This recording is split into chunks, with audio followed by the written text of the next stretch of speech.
Hi everyone, thanks for joining us today.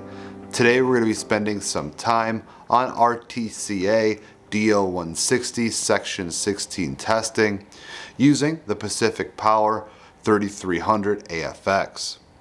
We'll start by going over a little bit about the source, then we'll move to the testing capabilities, and finally we'll take a look at the software. The Pacific Power 3300 AFX model we're looking at for today's video is the 3300 AFX-2AG. The 2 indicates a 208 to 230 volt three-phase input, and the G having a GPIB connection. We have the PPSC test manager with the DO-160G and IEC test sequences installed on this unit. Additional software licenses can be added as well. Let's go ahead now. Let's take a look at the front of the unit. Now we're looking at the front of the 3300 AFX. You can see we have the master unit on top, and below that our auxiliary unit without a controller. The auxiliary unit will automatically sync up with the master unit, which controls both. The top master unit is the same as any standalone 3150 AFX unit. On the lower left corner, we have the power switch, and above that, a series of connections for PC monitor output, USB host ports, and a memory card slot. Working our way right, we have our menu keys, display, soft keys, shuttle, and then other buttons relating to the display. We did a more in-depth video on the 3150 AFX, which I'll put a link for in the description below. Taking a look now at the auxiliary unit, there's not a screen or a controller on this unit. On the left side, there's an LED for the input power, and then just below that, there's the switch. Now let's go ahead and take a quick look at the back. We're taking a look at the back of the source now, and in the middle there's a black cover that can be removed. All the way on the bottom we have the voltage output, voltage sense, and voltage input connections. Keep in mind there are two different three-phase voltage inputs that this source can be configured to work with. We have ours configured for 208 to 240 volts. There is also a 380 to 480 volt input option. If 480 volts is connected to our 208 to 240 volt unit, it will cause damage to the system. This source is also not regenerative as opposed to the AZX and other models on the market. Let's go ahead now. Let's take a look at this source's capabilities for RTCA DO-160 Section 16 testing. Alright, so now we're taking a look at the compliance matrix for RTCA DO-160 in the Avionics brochure from Pacific Power. This compliance matrix has the tests broken out by power type, all the way on the left, single, three-phase, and DC, and then just next to that has it broken out by individual section in the standard. If we work our way all the way on the right, we have notes pertaining to individual tests as well. Right now, we're looking at the single-phase testing capabilities, and you can see we have notes regarding compliance for normal and abnormal surge voltages, as well as normal voltage DC content and total harmonics distortion. We are using an AFX series for today's video, so we only have 3 tests looking at this list that have notes associated with them. Now, if we scroll down to three-phase capabilities, it's a very similar situation where we have notes for surge voltages as well as total harmonics distortion, normal voltage DC content. Again, doesn't apply because we have a AFX series. Finally, as we scroll down to the bottom to our DC tests, all the DC tests require an AFX series, with some tests not being supported or requiring additional equipment, like the ripple test in section 16.6.1.2.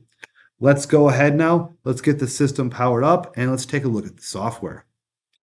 All right, now we're looking at our PPSC Manager software, and if we take a look in the middle of the screen right now, we have our PPSC Studio menu opened. You can see right now we have the frequency set for 400 Hertz. Our form is single phase. We have it in AC mode. And then just below that, we have 230 volts and we have a sine wave entered. And these are going to correspond with the single phase test we're looking at today for DO-160. Let's go ahead now. Let's take a look at the tests within the menu and how to navigate through those. To do that, hit the drop down right next to the check mark, and then scroll the third one down for DO-160G. Now you can see options for 115 volts, 230 volts, and then DC with the AFX or DCR. We set our system today for 230 volts, so let's go ahead and choose that option. We'll go ahead and we'll look at the ACF for today, and then we'll look at single phase. All right, so now you can see the breakout of the different tests right here. We're not going to walk through all of them today, so let's just go ahead and let's take a look at the momentary power interruptions for single phase. All right, now we're looking at the PPSC Manager software for the momentary power interruptions test. You can see there's 4 tabs along the top. We're currently in the Objective tab. Next to that, we have Preferences, Step Value, and then finally Step Result. The Objective tab has some basic overview of the test, some of the notes that are important for the test, and then some other information as well. If we look down now at the bottom half of the screen, there we have a step-by-step breakout of the test routine. We have a section for our play and stop button, and then just to the right of that, we have our progress screen as far as the amount of steps, the total time, the elapsed time, and then finally the time remaining. Taking a look at our steps now, you will notice there's checkboxes next to each one. If we don't want to conduct steps 5 and 6, for example, we can just uncheck the boxes. We're going to go ahead and we're going to leave those active for today's video. Let's go ahead and start the test by hitting the blue play button. All right, perfect. So now we have a pop-up where we're going to enter some information about what we're testing, the company, and a little bit about the operator. Let's go ahead now and let's hit pass. All right, so now we have another pop-up, and this is part of the test routine, and this is going to provide different instructions for the user or the technician who's conducting the test. Let's go ahead now, let's hit pass. Let's let the test complete, and when it's finished, let's take a brief look at the test report. All right, now we're looking at the test report for DO-160 Section 16. As you can see, we have some information we entered kind of starting off in the testing with our part number, company, and other information at the top. Just below that, you'll see the label for the test sequence, and then some notes and different information about the sequence. As we scroll down, we have our preferences, and that essentially completes page 1 of 14. You'll see at the bottom of the page as well, we have the template format and some date and time information. Now, just as you would see in the software, we have the different steps broken out with the time and date as well as the pass or fail. You can see right now we have our step 1 and step 2. They have a little bit about the test as well as the past, the time, and the date. All right, so that should complete the brief overview of the test report. It will walk through all the steps. I think there were 60 some odd steps here. You can see it just walks through each one of those. All right, now let's go back to our software and modify some testing criteria. All right, now we're looking at the PPSC Manager for our momentary power interruptions. The first thing we're going to want to do is we're going to make a copy of the routine we're basing our test off of. So let's go ahead and select the 4th icon on the right, and let's make a copy. We're going to keep the title the same, except we'll go ahead and we'll add copy towards the end.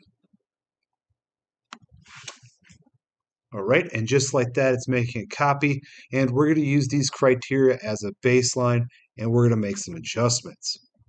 Let's go ahead and let's start by adjusting the voltage in steps 4 and 6 from 230 volts to 260 volts.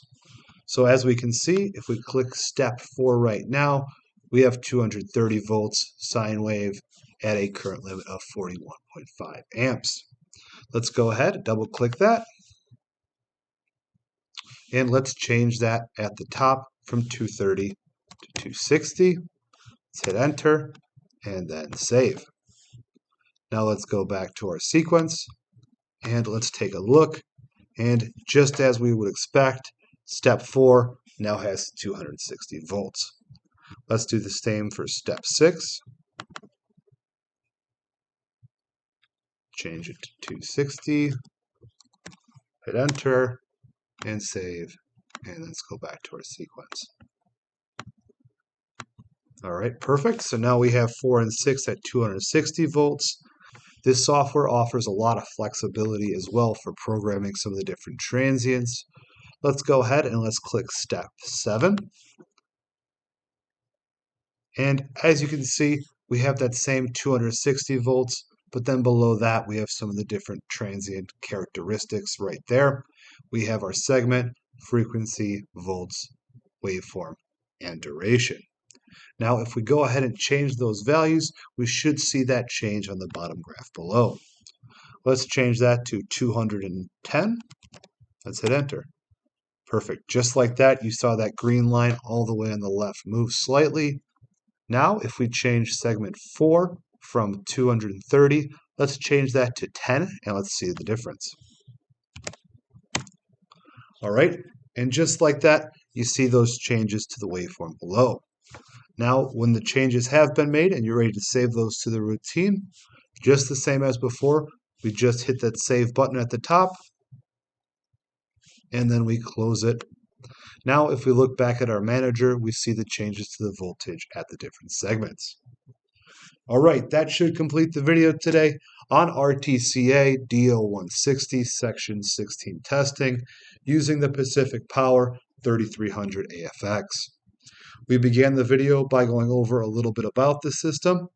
Then we moved to the testing capabilities for Section 16. And finally, we spent some time on the software.